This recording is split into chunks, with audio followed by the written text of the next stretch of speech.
Bonjour à tous et bienvenue sur notre chaîne d'études Adventiste FFN. Nous aurons l'occasion de voir ensemble une nouvelle leçon qui a pour titre « Une espérance indestructible ».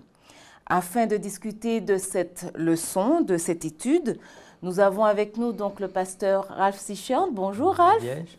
Et le pasteur Martial Henry. Bonjour Martial. Bonjour Nadège. Avant de commencer ce moment de partage, j'invite le pasteur Ralph à prier avec nous. Bien sûr. Éternel notre Dieu, nous voulons te remercier pour cette occasion d'ouvrir ta parole, d'étudier ce sujet si important pour notre foi, pour notre amour pour toi et pour l'avenir aussi, Seigneur. Éclaire-nous, instruis-nous. Merci pour ta parole en Christ. Amen. Amen. Amen. Habacuc était piégé entre le mal qui régnait autour de lui et la promesse de Dieu que le pire était à venir. C'est précisément là où nous en sommes dans l'histoire du salut. De grands maux nous entourent, mais la Bible nous prédit que des maux bien pires restent encore à venir.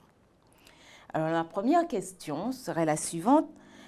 Quelle est l'espérance des enfants de Dieu en attendant ce qui se déroulera dans les dernières scènes prophétiques? Et comment faire naître cette espérance? Oui, peut-être juste pour introduire ce temps, puisque tu as parlé d'Habacuc, si on modernise le texte, on comprend très bien que face aux difficultés qui sont en train de traverser donc lui et le peuple, ils se rendent compte que la sortie n'est pas proche. Parce que finalement, il y a une gradation des difficultés qui vont leur tomber dessus. Comment faire à ce moment-là pour garder cette espérance? Ce n'est pas facile. Hein. J'imagine que nos amis qui nous regardent, qui sont secoués par des choses difficiles de la vie, l'objectif pour nous, en tout cas, je crois que sur cette étude-là, c'est de voir des éléments de base pour permettre que nous puissions ancrer notre confiance, l'espérance, donc confiance mais certitude également de la réalisation des promesses de Dieu pour nous. Voilà ce qu'on peut dire peut-être en propos introductif pour ce temps. L'espérance est... Dans cette notion, il y a l'avenir.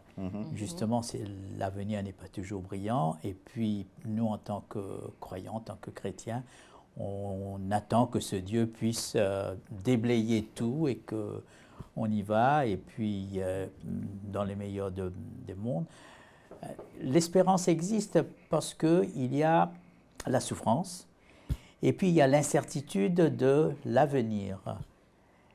Et nous voulons vraiment que Dieu puisse nous montrer tout, nous expliquer tout, et puis comme ça, on n'a pas besoin, de faire d'efforts, et puis notre foi est basée sur ce Dieu tout-puissant, Deus ex machina, qui assure tout. C'est vrai en quelque sorte, mais nous sommes sur cette terre, et il y a l'humain, il y a le péché, il y a l'avenir, et c'est parce que le présent n'est pas brillant. C'est pourquoi on veut que l'avenir soit plus brillant. Et justement, la parole de Dieu nous donne cette espérance, l'espérance en somme, cette espérance chrétienne.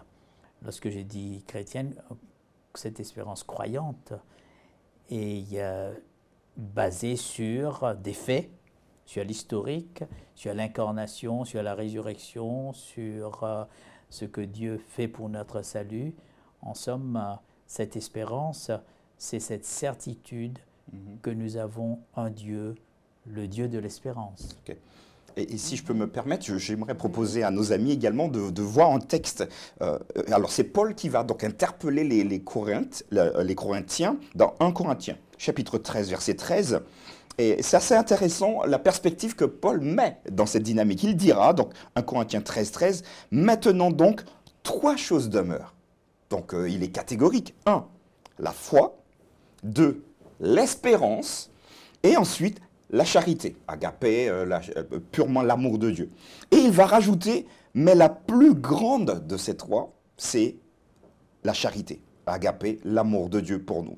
Alors, j'ai envie d'entendre par là que quel que soit ce par lequel nous passerons dans nos vies, ou comme Habakkuk, c'est compliqué, c'est difficile à l'expliquer aux gens qui souffrent, que vous inquiétez pas, faites confiance quand même à Dieu parce qu'il vous entend, il sait. Ben écoutez, c'est facile à écrire, hein, mais pour l'intégrer, néanmoins, Paul dira ici l'élément le plus important. Ce que vous ne devriez pas oublier, c'est que l'agapé, donc la charité, l'amour de Dieu pour vous, n'a pas de limite. Et est-ce que nous pouvons, dans le marasme noir, entendre que, même qu'on souffre, entendre la voix de Dieu qui nous dit « Je t'aime quand même et je ne t'abandonne pas ». Et ça, je crois que c'est le plus grand défi, me semble-t-il. Il y a aussi plusieurs textes de la parole de Dieu qui nous donnent cette certitude qu'il y aura le happy end. Viens Seigneur Jésus. Hein. Ouais. Et entre autres, parfois nous pensons que c'est seulement le Nouveau Testament qui apporte cette lumière de l'espérance, mais nous avons une notion profonde de l'espérance dans l'Ancien Testament. En l'occurrence, vous avez « Tu es mon seul espoir », psaume 39, et puis vous avez aussi le texte très connu de Daniel 12, 2, « Et toi, marche vers ta fin, tu seras debout pour ton héritage », déjà dans l'Ancien Testament. Et je demandais à Martial de lire Ésaïe 26, 19, un deuxième texte, deux textes justement qui nous parlent de la vie après la mort dans l'Ancien Testament. C'est important. Okay. Ésaïe 26, 19, oui. C'est ça. Oui. Alors, que tes morts revivent, que mes cadavres se relèvent. Réveillez-vous et tressaillez de joie, habitants de la poussière, car ta rosée est une rosée vivifiante et la terre redonnera le jour aux ombres. Nous voyons le texte ici qui donne de l'espérance. Et puis dans le livre des psaumes, psaume 130, verset 6, « Mon âme attend le Seigneur comme un vieillard attend l'aurore. » Quelle belle image de l'espérance. Et il y a cette espérance aussi, même dans les temps difficiles, donne une certaine stabilité, une certaine, en somme, Paul, nous connaissons le panoplie du chrétien dans Éphésiens 6, et ça m'a surpris de voir Paul va reprendre l'image dans 1 Thessaloniciens 5, le verset 8, le casque de l'espérance du salut. Dans Éphésiens, il parle seulement casque du salut, et dans Thessaloniciens, le casque de l'espérance du salut. Ça nous donne vraiment cette confiance, parce que nous avons un Dieu, en somme, l'espérance est indestructible, car Hébreu nous parle de le royaume inébranlable. Donc il y a le lien de ce regard, comme dans le livre de l'Apocalypse, en pleine souffrance. Dieu va ouvrir le ciel pour voir ce qui se passe sur le trône. Hein? Donc nous pouvons développer avec le trône de César, avec la persécution et puis le trône de Dieu. Il régnera. C'est ça notre espérance. In fine, c'est lui qui aura le dernier mot. Oui.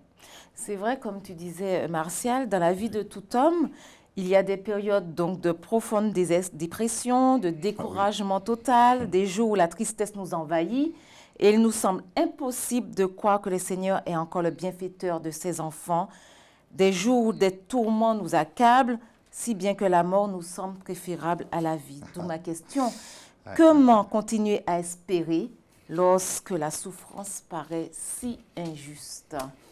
Oscar Wilde. Non, pas de problème, mais en même temps, on est en train de se demander est-ce que la souffrance peut être juste? En tout cas, pour des gens qui croient en Dieu. Est-ce que c'est juste, Seigneur? Mais attends, moi je suis quand même ton enfant. C'est pas possible que cela m'arrive. C'est pas possible qu'il y ait ceci dans ma famille. C'est pas possible non plus qu'il y ait ceci dans mon église, dans mon entourage. Seigneur, mais qu'est-ce que tu fais? Donc c'est difficile à intégrer. Alors la souffrance pour les méchants, on aime bien. Hein? Ok, finalement c'est une punition. Donc du coup ça nous arrange bien. Mais quand le croyant, celui qui a mis sa confiance et son espérance, hein, donc c'est une certitude en Dieu, traverse des éléments difficiles. Et je crois que Habakkuk, puisqu'on en parlait, va donner l'une des plus belles paroles. Et je vous propose de regarder à la fin du livre, dans Habakkuk chapitre 3, puisqu'il y a une gradation hein, des difficultés. Habakkuk chapitre 3, au verset, on peut lire à partir du verset 17 jusqu'à la fin, hein, donc les 3 versets. Car le figuier ne fleurira pas, donc c'est négatif. La vigne ne produira pas, c'est encore négatif. Vous voyez des couches et des couches. Le fruit de l'olivier manquera, encore négatif. Ouais. Le champ ne donneront pas de nourriture. Oh là là, c'est horrible. Les brebis disparaîtront du pâturage et il n'y aura plus de bœufs dans les étables. Alors tout ça c'est négatif et il finit. Toutefois, je veux me réjouir en l'Éternel. Je veux me réjouir dans le Dieu de mon salut. L'Éternel, le Seigneur, est ma force. Il rend mes pieds semblables à ceux des biches et il me fait marcher sur les lieux élevés.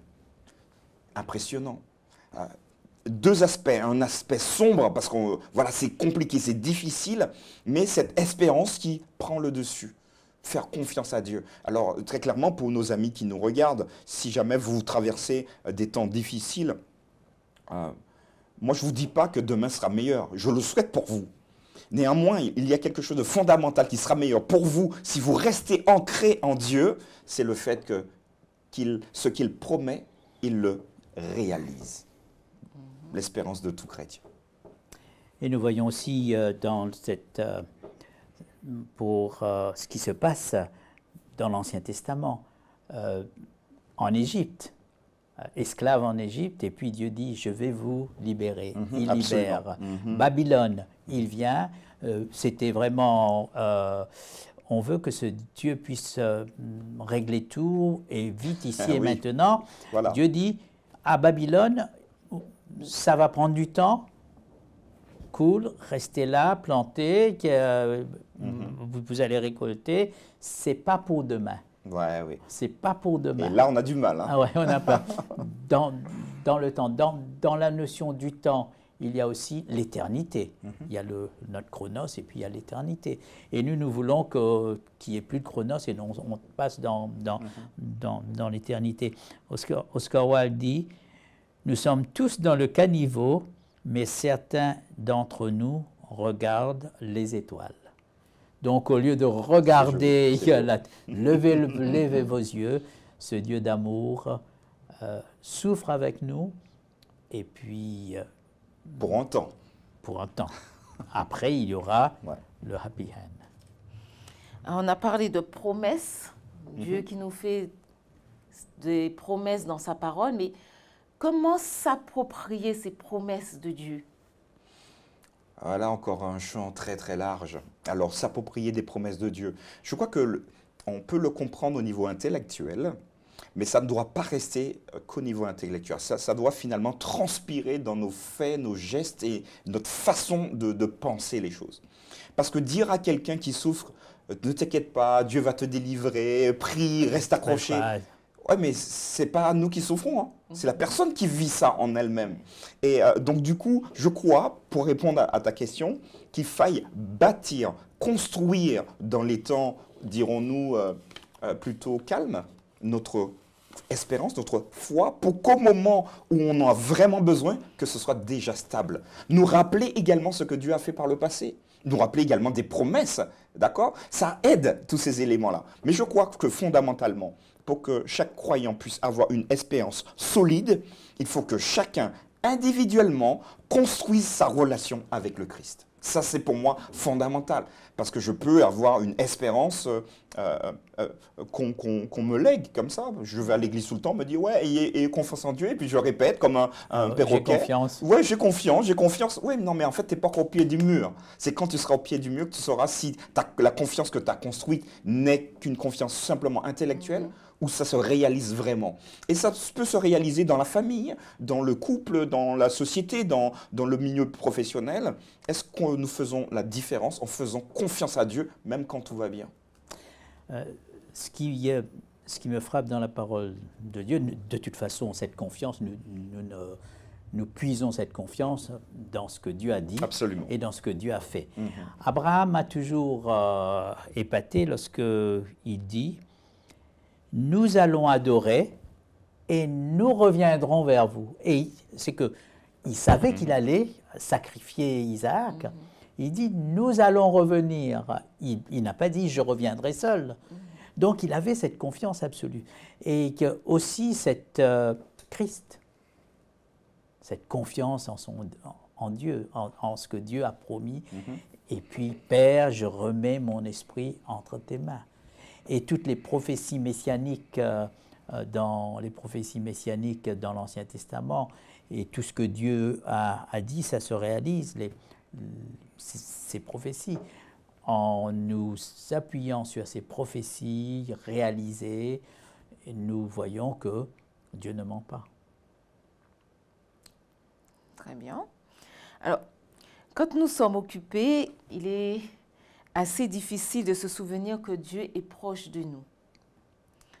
Comment être sûr de la présence de Dieu à nos côtés? Comment avoir cette certitude que Dieu, il est à côté de moi et que ses promesses, elles sont pour moi et qu'il me portera, comme il le dit, si je suis en difficulté?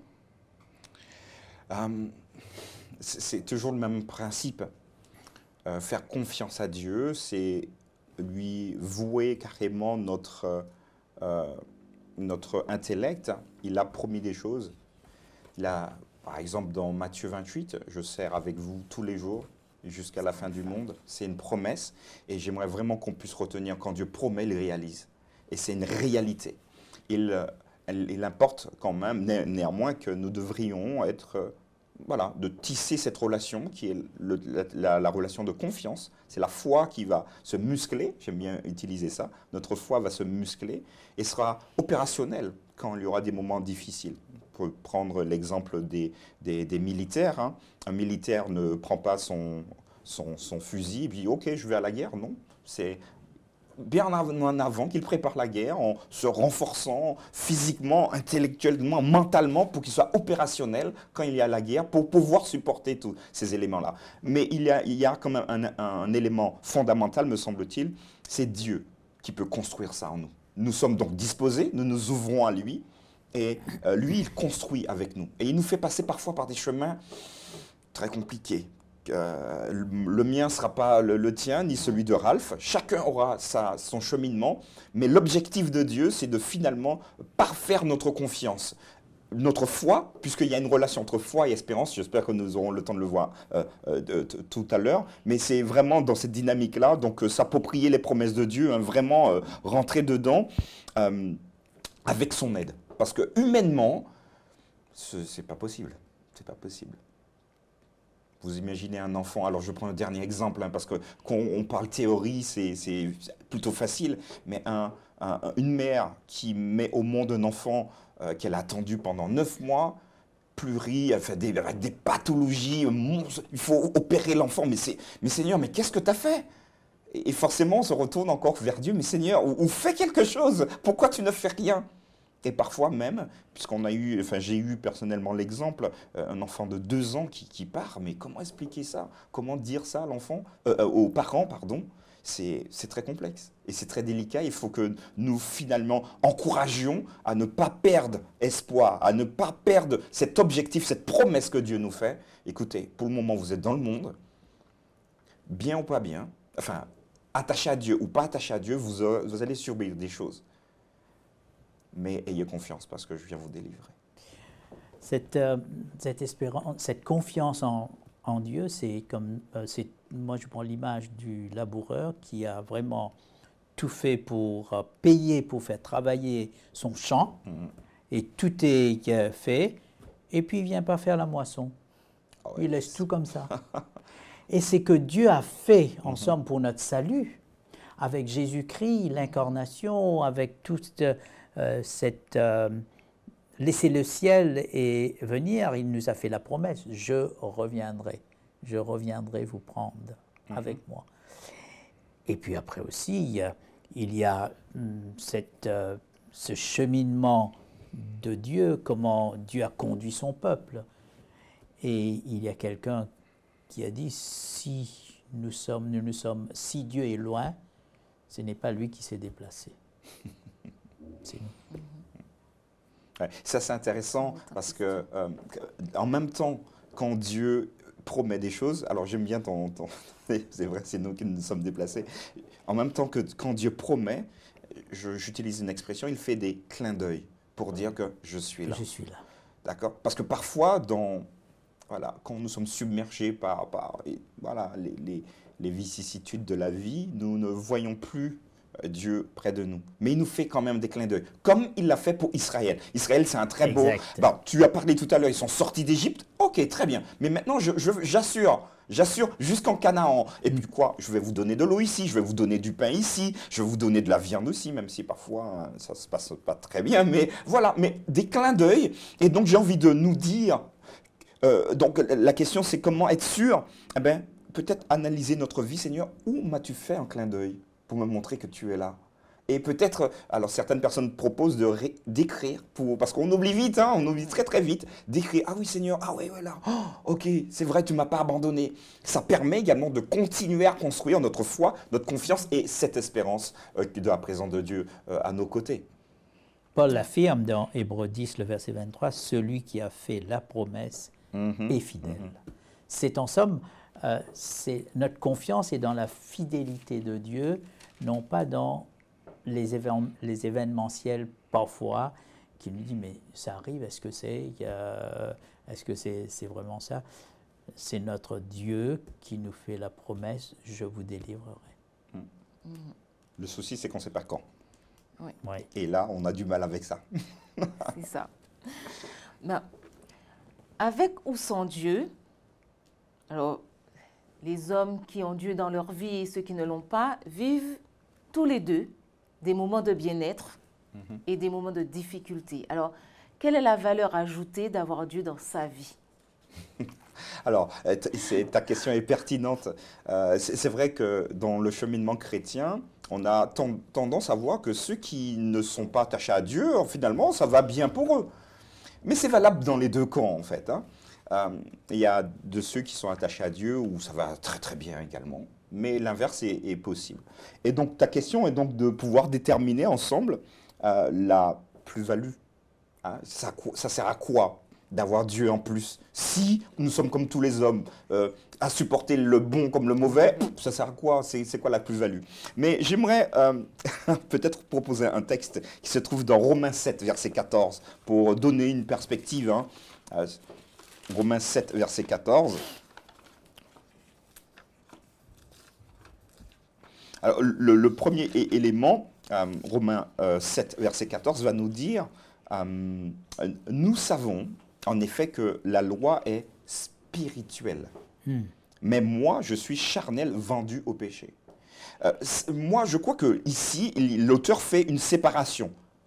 Je suis charnel, mais la loi, donc tout ce qui est divin, c'est spirituel, c'est à un autre niveau. Et la plus-value, me semble-t-il, la première plus-value, c'est de se dire que le croyant, celui qui croit en Dieu, doit avoir un élément supplémentaire, non pas au niveau charnel, parce que nous allons tous mourir, par exemple, mais au niveau spirituel, la perspective de l'accomplissement des promesses de Dieu. Et je crois que même ce niveau-là nous permet de traverser les difficultés différemment. Ça ne sous-entend pas que les autres ne puissent pas le faire, mais on aura plus d'influence. Et je vais vous prendre un exemple qui me vient. Combien de fois je me trouve au chevet de personnes à l'hôpital?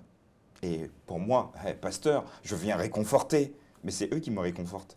Alors qu'ils sont couchés peut-être avec des intraveineuses partout, et c'est eux qui me réconfortent avec leurs paroles. Je vais vous prendre un deuxième exemple. Et là, je n'invente pas, c'est des réalités. Une sœur, 101 ans, dans un EHPAD que je visite, régulièrement, un EHPAD, pardon, qui n'a plus la vue, elle ne voit plus, mais qui a des paroles qui vous secouent, quoi. Qui vous secouent à 101 ans, qui vous récite des textes bibliques. Je fais confiance à Dieu. À 101 ans, tu ne vois plus, et les jours se rapprochent, hein, forcément. Mais moi, je trouve que c'est le plus bel exemple pour nos amis, pour moi, pour nous tous. Garder cette espérance jusqu'au bout, je trouve ça formidable. lorsque nous parlons de tout ce qui est matériel, rien n'est stable ici-bas. Et je peux tout avoir, un jour je dois partir et tout laisser. Il n'y a pas de remorque derrière les corbillards, il n'y a jamais de remorque. Donc, nous n'allons pas apporter au ciel ces choses, mais pour nous, il y a cette espérance que tout n'est pas fini.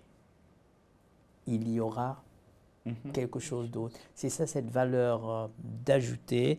C'est en somme, je compte sur Dieu, il compte sur moi, j'ai besoin de lui, et puis j'ose dire, il a besoin de moi pour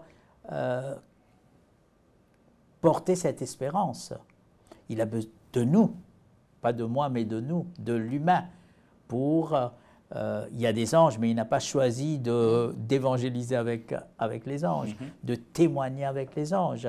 Et nous sommes, nous, les envoyés, les messagers. Et puis après, cette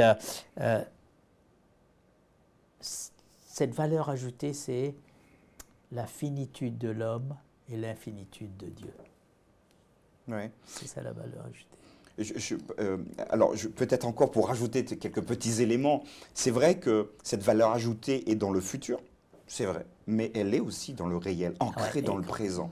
Je prends simplement un exemple, un texte que nous connaissons bien, Galates chapitre 5, les fruits de l'esprit, bon, on va le prendre ensemble, je pense que ce serait mieux...